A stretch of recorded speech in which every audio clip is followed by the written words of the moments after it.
I met Gabriel's dad Tom at a party 4 years before we got together. We kept bumping into each other over the years that followed. After not being even invited to my birthday party, he turned up and the next day he came round for pizza and whiskey and never went home. We completely fell for each other and began to plan our lives together. I'd never been so sure about anything. We got engaged and planned our wedding. When he suggested that we stop using contraception and try for a baby, I was really excited. I got pregnant within a month. I will never forget the grin on his face the moment he looked at the test and smiled. That was the first moment I knew my son existed, and it changed everything for me. While I began to change, both mentally and physically, as Gabriel grew inside me, Tom did not.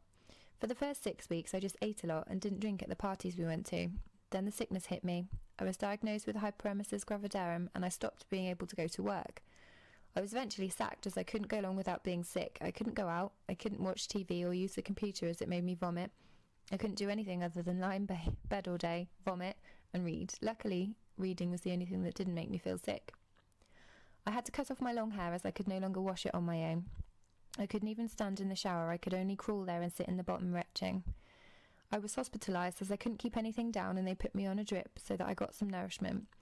I developed SPD and had to go to physio and have a special belt to keep my pelvis together and my mobility reduced.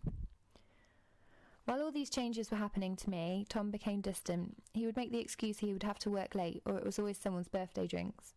After a while, he stopped coming home regularly, and when he did, he stayed up late on the computer despite me practically begging for his company after being alone all day. I've never had a great relationship with my family, and my friends fell away quickly once I was no longer able to attend all-night parties and cope with days out. By the time I went into labour, I knew it was just me and him, and by that I mean me and the little boy who had been so close to my heart for nigh on 10 months.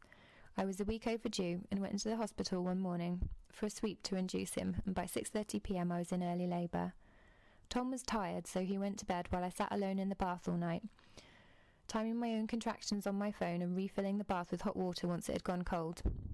By 5 in the morning I thought I should probably go into hospital. Little did I know I had another 12 hours to go. The pain was incredible, and after hours of being sick, shaking and not being able to talk, they agreed to birth my waters. Immediately the pain reduced, but the baby was distressed, so an ambulance was called and I was rushed from the midwife-led unit to the city hospital. I remember staring at my white knuckles as I held onto the side of the lurching stretcher in the ambulance, Tom not saying a word to me, feeling my body take over. Arriving at the hospital, I was rushed into the delivery room. Luckily, they wouldn't let my toxic mother, who had turned up, into the room. The machines monitoring Gabriel's heart rate began to beep and the senior midwife shouted that the baby had had enough and needed to be born straight away. After quite a lot of intervention, Gabriel was born. With that, all the pain melted away as my little boy was lifted onto my chest. His hands were so big, his dark eyes looked at me, and as soon as I spoke, he recognised my voice. I've never been so happy. After being stitched up, I was given a shower and transferred to the ward. I remember looking over at Gabriel and thinking, wow, I'm responsible for him. I have a son and I will always have a son. We bonded really well. Breastfeeding got established and was wonderful. For the first time in my life, I felt like I was beautiful and useful. I had grown this new person and was sustaining him. I was all he needed in the world. My body was having trouble recovering, though. I remember thinking after birth, no one tells you the things that happen to your body after you have a baby. I was concerned when going to the toilet that there was something not right, and the midwife dismissed my fears. I was discharged home. Not long after, I was back in for an emergency operation due to retained placenta, which was poisoning me. I was at risk of septicemia. I wasn't impressed with the midwife that dismissed my concerns. After a stay in hospital, I went home and began months of chronic pain as some of my injuries became apparent. I was advised if I started the medication I needed to help my problems, I would have to stop breastfeeding, and I was really gutted. I later found out that I was misinformed, but Gabriel wouldn't return to being breastfed. After the way breastfeeding was pushed as the best way to feed, I felt like I'd somehow let him down. Tom went back to work and continued to invite his friends around to party. I remember still bleeding from the birth and being in pain, and he had his friends over to visit. I drove them around pubs all night and then back to our flat. Tom got completely wasted and was throwing up in the bathroom. I went to help him and he shoved me away, swearing at me. He went and lay being sick in our bed and refused to get out so Gabriel and I could go to sleep. His friends just laughed.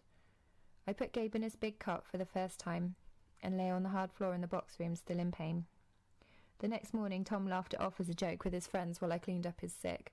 I left and sat in a lay-by until 8 p.m. at night, waiting for him to ring and ask where I was, but he didn't, and there wasn't an apology. Things carried on like this for quite some time, until one night when my son was 8 months old.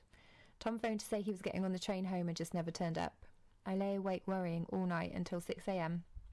when he banged on the window, stinking of spirits and unable to even lift his head, let alone go on the day out we'd planned. So I went out for the day on my own with Gabe, and when I came back I asked him to leave. Adjusting to my new status as a single mum, I felt both angry and sad. I'd stepped up to motherhood, I'd had no choice, and I'd been majorly let down by the person who made me promises that were now smashed. I didn't understand how such a perfect little boy wasn't enough to make someone step up to the mark. Over the years, Tom disrespected Gabriel and I so many times I've lost count. At one point, I stopped him having him overnight as he neglected him quite badly. I always went out of my way to facilitate a relationship between the two. Tom gave away his car, meaning I had to provide transport for visits. Monetary help for Gabe was sporadic, and sometimes I lent Tom money. He would often be hours late or not turn up at all. I felt ridiculously isolated. Some weeks, apart from Gabe, I would only see the checkout lady at the supermarket or the postman. One day around Christmas, I went to the craft fair at the church across the road from my flat, and the ladies there invited me to the Mums and the Tots group. One morning, after a lot of working myself up, I ventured over to meet one of the group leaders that had offered to look out for me there. The group became my lifeline. Mums came and went, but the ladies who ran the group were really sweet and nurturing, and I ended up going for years, eventually running the craft for the Tots to give something back to the group. To cut a long story short, this gave me the confidence to apply to study and access to uni course at college, which I eventually passed with all distinctions, and I got accepted to a Russell Group uni. I will get my degree. It will be a long road, and I know the hard times may not be over, but I find joy in the little things in life. Chat to an older person on the bus, plant seeds, put food out for the birds, watch the sun cross the sky, because bad times pass. I've come to understand we're all here to travel our own paths, and adversity has much to teach us, so that we can appreciate the beauty of life. The clouds, the night may come, but as spring follows winter, the sun will rise again, and life goes on.